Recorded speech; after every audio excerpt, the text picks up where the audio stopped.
Hi, third grade and any friends who might be joining us. Today we are going to continue reading Diary of a Wimpy Kid, Hard Luck. So if you did not watch part 1 of this video, I would watch that one before you continue with this video. So just a quick recap. In the last part that we read, we learned that Rowley got a girlfriend. So he and Greg are having some friend issues. And that was the gist of what we read the first time. So now we are going to start at a journal entry that begins on a Wednesday. Okay, you know things are bad when even your little brother has more friends than you. A family with a kindergarten-age kid named Mikey moved in down the street a few weeks ago, and Mikey and Manny hit it off. The two of them have been hanging out after school every day since they met. Mikey loves to drink grape juice, and I've never seen him without a juice ring around his lips, so he always looks like a 40-year-old man with a goatee. The only thing Mikey and Manny do together is watch TV.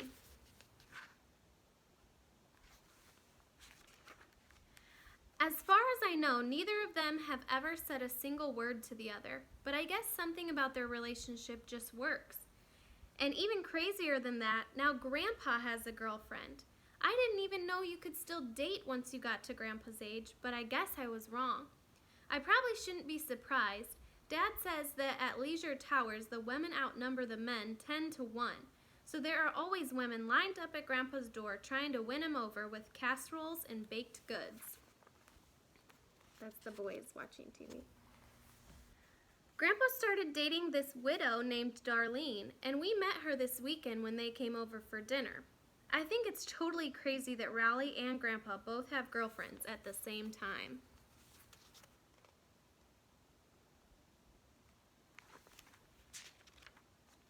All I can say is that if these are the people who are going to populate the next generation, the human race is in big trouble. I never should have opened up to Mom about what's been going on in my social life, because now she's made it her mission to help me find new friends. Yesterday, she invited her old roommate from college to our house because her friend has a son, and Mom thought the two of us might really hit it off. But what Mom didn't mention is that her friend's son is a high school senior, which made for a really awkward afternoon. Lately, Mom's been giving me tips on how to make new friends at school. I think her heart is in the right place, but the advice she gives me would never work with kids my age. For example, Mom said that if I'm just really nice to everyone I meet, then word will spread and I'll become the most popular kid at school in no time. So this says, have you heard how nice Greg Heffley is? I heard he was nice too. It's all true.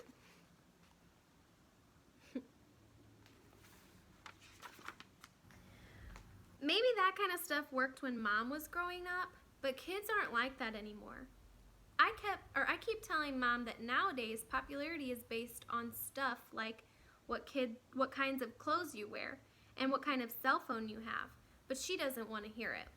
At school, there's a big push to encourage positive reinforcement, so they've started taking down all the anti-bullying posters in the hallway because they don't fit with the new theme.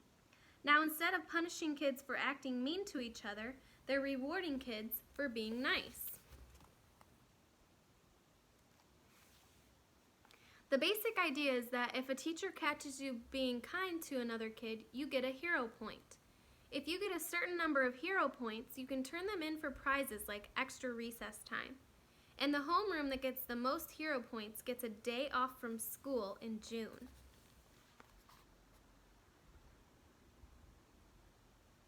And this says, you've earned 1 hero point. Turn in your hero points at the front office for prizes. I actually thought it was a pretty decent idea, but of course people always have to go and mess things up. Right away, kids realized they didn't actually have to do good deeds to get hero points. They just started faking good deeds whenever the teachers were around. Hero points are printed on sheets of 10, and teachers tear off one when they want to reward a kid. Eric Glick got his hands on one of the sheets and photocopied it. So after that, there were all these counterfeit hero points going around school. Eric started selling them for 25 cents a point. But then other kids realized they could just make copies too, and after that there were so many hero points going around that you could buy 100 for a quarter. The teachers got suspicious when the worst kids in our class started turning in tons of hero points for extra recess.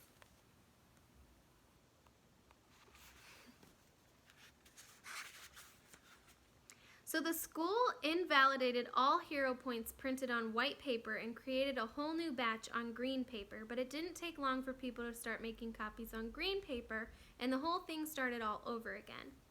Every time the school changed the color of the paper, there would be fakes made within 24 hours. Finally, the school started punishing kids who turned in more than 5 hero points at a time because the teachers saw that as proof that they were counterfeit.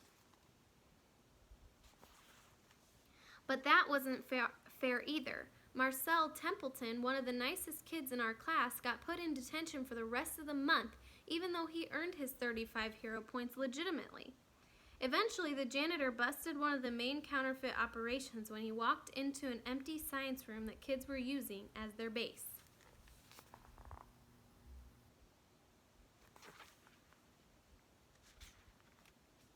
The school canceled the whole hero point program after that, which stinks because now the extra recess is off the table, nobody is willing to do anything nice. Sunday.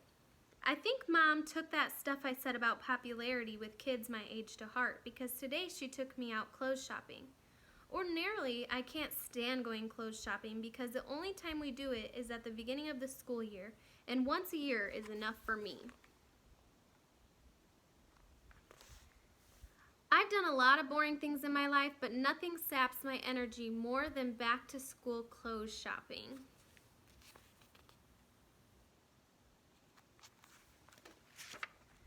Usually, Mom takes us shopping at this place downtown called Freddy's.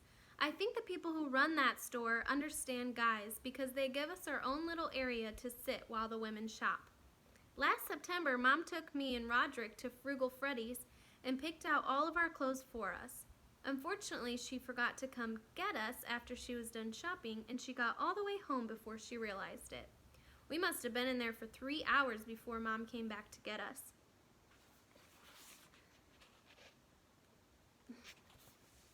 Well, today I was actually excited to go clothes shopping.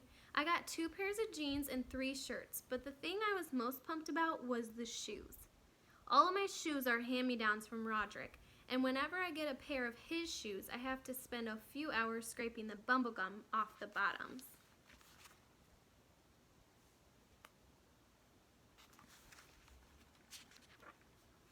The only time I had a new pair of shoes was in 4th grade when Mom got me sneakers for the first day of school. I told her I'd never heard of Sportsters before.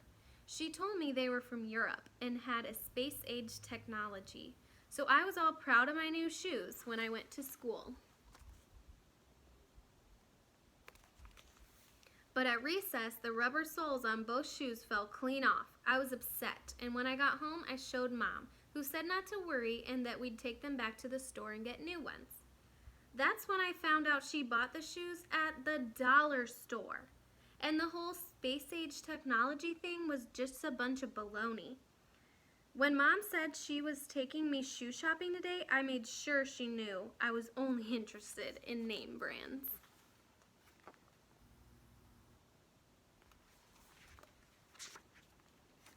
It wasn't easy deciding which shoes to get, though.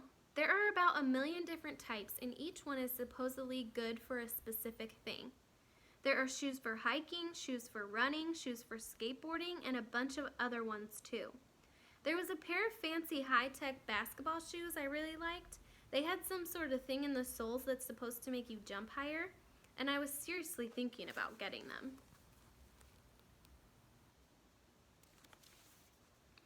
But I got nervous that if I bought those shoes, I'd be totally out of control on the walk to school. Then there was a pair of green cross-training shoes that really looked awesome, but on the box it said they were for the serious athlete.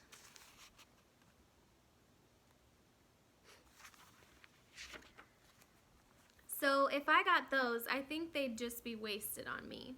I even thought about getting a pair of those shoes with wheels in them so I could blow by the Mingo Kids' woods every day. I finally decided on some shoes that were sporty but not too over the top. Mom asked me if I wanted to wear them home, but there was no way I was going to let my shoes get dirty before I wore them to school for the first time.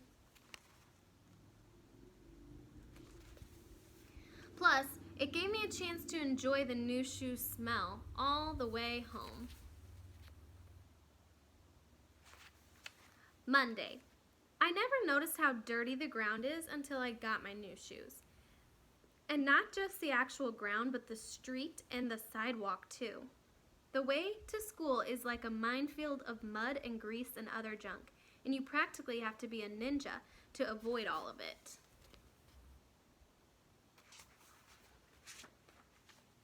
In fact, after getting only one block from my house this morning, I turned around and went back inside. I got some of those plastic grocery bags to put my feet in, and for a while everything was good. But eventually the bottom of the bags got shredded, and then they didn't give me any protection at all, so I just ripped the rest of the bag off and threw them in the nearest trash can.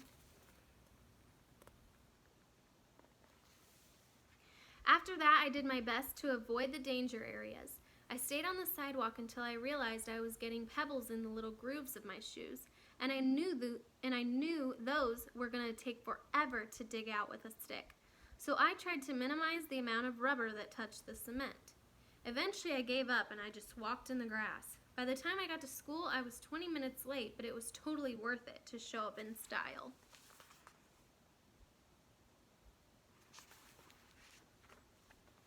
Unfortunately, we were having a pop quiz in geography, and I had to try and catch up to everyone else. A few minutes into the quiz, I noticed a really terrible smell. At first, I thought it was Bernard Barnson, who usually doesn't smell too good in general. But this was way worse than usual. I took my stuff to my desk in the back of the room so I could concentrate on my quiz. But the smell followed me, and that's when I realized where it was really coming from. What do you think?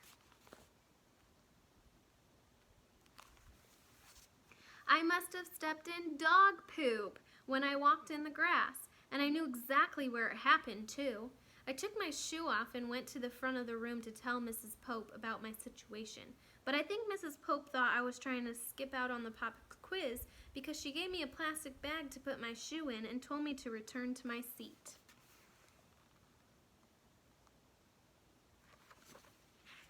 She's plugging her nose. By now, the rest of the kids had figured out what was going on, and everyone had a good laugh at my expense. Usually, I find poop as funny as the next guy, but that's when someone else steps in it. In fact, the best time I ever had with Rowley was on the 4th of July when his parents took us downtown to see the fireworks. We had to get there a few hours early to set up our blanket in the park. One of the police horses unloaded right on the main path where everybody was walking by, and the two of us spent the rest of the day. Sorry, I'm just kind of saying whatever. And the two of us spent the rest of the night watching people's reactions as they tried to avoid it.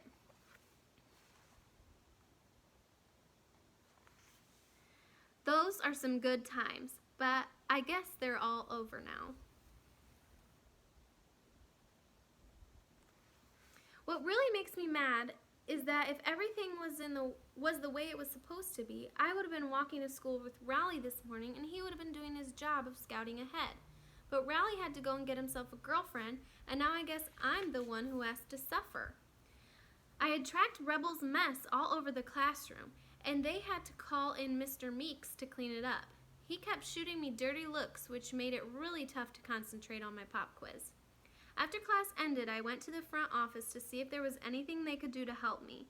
The school secretary let me look through the lost and found box for a replacement shoe, but the only thing in there that even came close was a girl's winter boot.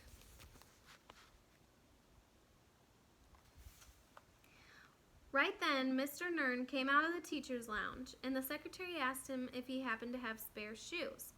Mr. Nern said he actually had an extra pair in his office, and he went to get one for me. I never noticed before, but Mr. Nern has some gigantic feet, and I hope just because he lent me his shoes doesn't mean I have to keep playing checkers with him at recess.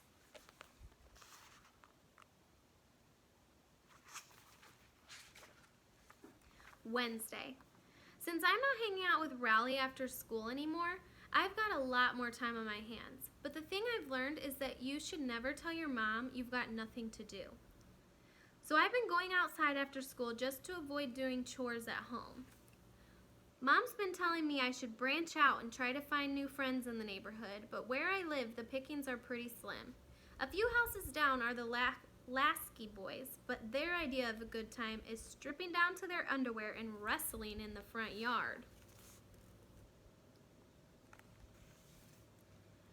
Diagonally across the street is a kid named Mitchell Flammer, who I think is a year or two younger than me. But I don't even know what he looks like because I've never seen him without a motorcycle helmet on. So there's the boys wrestling. And then there's the little boy in the helmet right there. A few houses down on the right, you've got Eric Hulbert, who was suspended 3 weeks ago for breaking in and vandalizing the school. He tried to deny it was him, but it was pretty pointless. Then there's Fregley, who lives a few houses up from me. If there's anything good that comes out of my situation in the past few weeks, it's that I haven't had to walk by Fregley's house on my way to see Rowley. Hope I'm saying that right.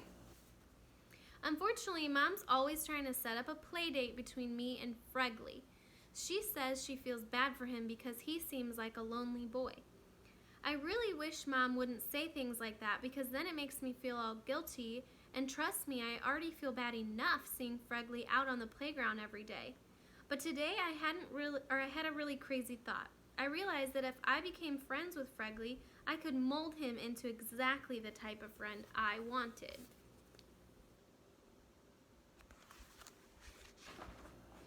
I could basically take all the things I liked about Rowley and teach Fregley how to do them. Plus, Fregley could bring something extra to the table. I've noticed that at my school, the most popular guys have a funny sidekick. One of the boys in Bryce Anderson's entourage is Jeffrey Laughley. And I guarantee you, the only reason Bryce keeps Jeffrey around is for comic relief. And girls never go for the funny sidekick, so Fregley wouldn't even be a threat to me.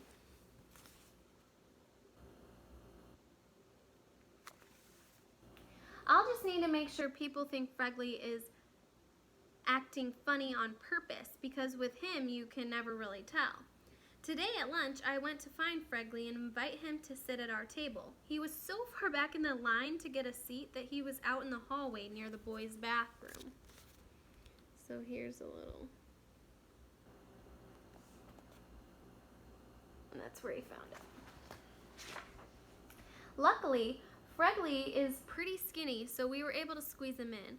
The first thing I did was tell him how things work, starting with the 5-second rule. I was right in the middle of telling him how you can claim a piece of food that doesn't belong to you when Fregley went for the potato chip in my hand with no warning.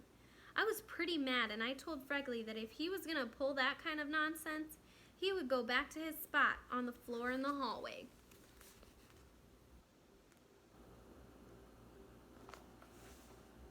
I explained that somebody had to actually drop something before it could be claimed. He seemed to get it and sort of tried to apologize, so I guess you'd have to call that progress. While Fregley was eating lunch, I snuck a peek at his notebook to see how good his cursive was. But when I saw what was on the first page, I wish I hadn't.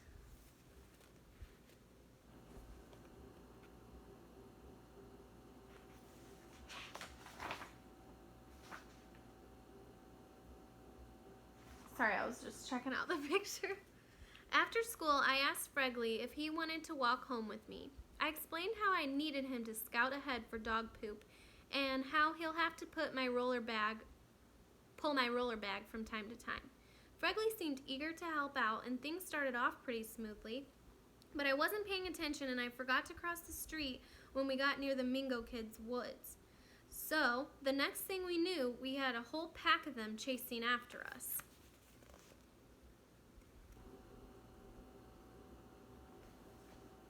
We finally lost them when we got to the bottom of our street, but when Fregley gave my bag back, it was practically empty.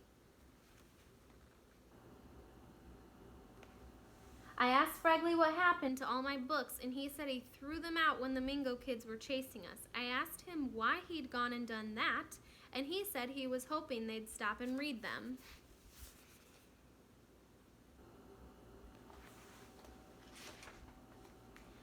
So day one was a little bit of a disaster, but Fregley's going to be a long-term project, and I'd better prepare myself for some bumps along the way. Thursday. This morning, me and Fregley were supposed to walk to school together, but at 8:30, he still hadn't shown up at my house, so I went over to his place and knocked on the front door. Nobody answered, and I was about to just head to school by myself when I heard some noises inside, like a bowling ball falling down the stairs. Then the front door opened, and Fregley was standing there.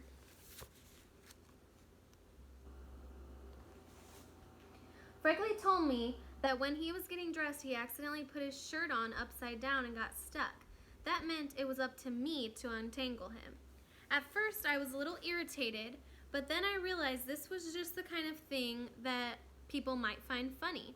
So at lunch, I brought Fregley over to one of the girls' tables and had him do the thing with his shirt again.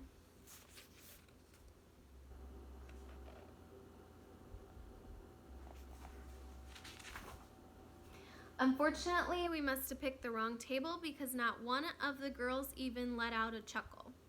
I asked Fregley if he knew any jokes, but he said he didn't. Then I asked him if he knew how to do any tricks, and he pulled out a piece of bubble gum. Fregley took off his shirt and put the gum in his belly button. I didn't know where this was going, so I took a few steps back, and then, no lie, he started chewing it. I don't know if any of the girls were impressed, but I definitely was. Then Fregley said he was going to blow a bubble, which was something I had to see.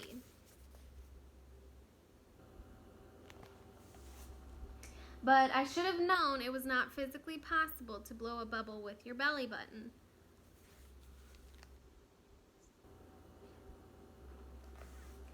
Word about Fregley's talent got around the cafeteria quick, and for the rest of the lunch period, almost every boy in our class was at our table wanting to see what else Fregley could chew. In fact, it got so crowded there wasn't even a place for me to sit.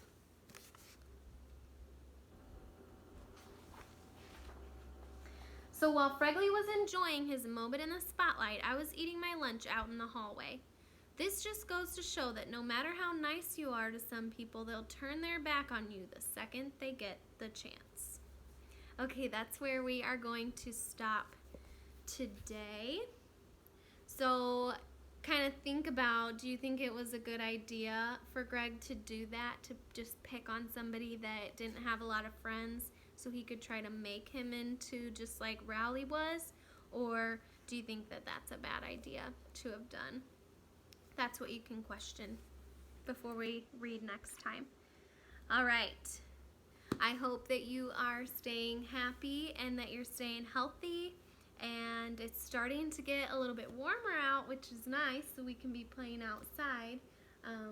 But yeah, I will continue to read for you. So I hope you will join me in the next video. All right. Bye.